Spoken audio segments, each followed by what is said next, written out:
ஹாய்ங்க. நாங்க fort worth zoo போயிருந்தோம். இது எங்கே இருக்குன்னா, டெக்சாஸில தான் இருக்குது. எங்கள் வீட்டிலேருந்து 40 மினிட்ஸ் டிஸ்டன்ஸ் ஆகும். போயிட்டு நல்லா அனிமல்ஸ் எல்லாம் பார்த்துட்டு, எங்கள் குட்டி பையன் நாங்கள் எல்லாம் என்ஜாய் பண்ணிகிட்டு இருந்தோம். போகும்போதே பார்த்தீங்கன்னா, ஒரு 1:00 போனோம். ஸோ 6:00 வரையும் ஜூ டைமிங் இருக்குது.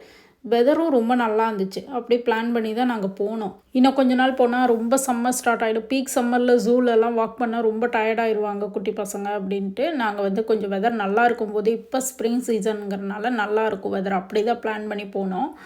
நல்லா அனிமல்லாம் பார்த்து என் பையன் நல்லா என்ஜாய் பண்ணிகிட்டு இருந்தாங்க. அதுவும் 4:00 ஆகும்போது திடீர்னு வெதர் சேஞ்ச் ஆகிடுச்சு. நாங்கள் எப்போ போனாலும் வெளியே போனால் வெதர் செக் பண்ணிட்டு தாங்க போவோம். வெளியே போகும்போது பார்த்தா இன்றைக்கி நல்ல வெதர் இருந்தது. ரெய்னி மாதிரி எந்த வெதரும் சேஞ்சஸ் இல்லை. திடீர்னு சடனாக பார்த்திங்கன்னா நாங்கள் ஒரு 4:00 இருக்கும்போது தண்டர் ஸ்டார்ம் நல்லா இருந்தது. அப்புறம் பார்த்தா ரெயின் வரப்போகுதுன்னு வெதர் செக் பண்ணால் சடனாக ரெய்னின்னு போட்டிருந்தான். சரி கிளம்பிடல, ஜூ எல்லாம் பார்த்தது போதும் அப்படின்ட்டு தான் பிளான் பண்ணி கிளம்ப ஆரம்பிச்சிட்டோம். யூஎஸை பொறுத்தவரையும் ஒரு ஸ்டேட்டுமே ஒரு டிசாஸ்டர் நடக்குங்க. கலிஃபோர்னியா எடுத்துகிட்டால் அடிக்கடி எர்த்குவேக் வரும்.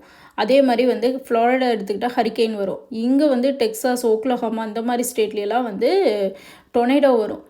ஆனால் ஹெயில்ஸ்ட்ராமும் அடிக்கடி வருதுங்க. எப்போ மழை பெஞ்சாலும் ஹெயில்ஸ்ட்ராம் வருங்கிறது எங்களுக்கு தெரியாது. சடனாக நாங்கள் ரெய்னி தானே வரப்போகுதுன்னு வெளியே இருந்தால், சடனாக நாங்கள் ரெயின் வரப்போகுதுன்னு காரில் உட்காந்துட்டோம். ஆனால் பயங்கரமான ஹெயில்ஸ்ட்ராம்ங்க. லிட்ரலி பார்த்திங்கன்னா ஃபுல்லாக நம்ம காரை சுற்றி ஒரு 10 பேர் நம்ம காரை கல் தூக்கி எரிஞ்சிட்டே இருந்தால் எப்படி இருக்கும், அந்த மாதிரி ஒரு சவுண்டு எங்களுக்கு. கிளாஸ் எல்லாம் பிரேக் ஆக போகுது, நம்ம மண்டை மேலே தான் பனிக்கட்டியெல்லாம் விழப்போகுது அப்படிங்கிற மாதிரி எங்களுக்கு ரொம்ப பயம் ஆயிடுச்சு. எங்கேயாவது காரை பார்க் பண்ணலான்னா ஷேட்ஸ் கூட எங்கேயும் இல்லை. அப்புறம் பயங்கர ஃபாஸ்ட்டாக ஓட்டிகிட்டு வந்துட்டோம். அந்த இடத்த விட்டு தப்பிச்சா போதுங்கிற மாதிரி ஓட்டிகிட்டு வந்துட்டா. வீட்டுக்கிட்ட பார்த்தா நல்லா வெயில் அடிச்சிட்ருக்குங்க. ஆனால் அந்த இடத்துல மட்டும் ஹெயில் ஸ்ட்ராம்.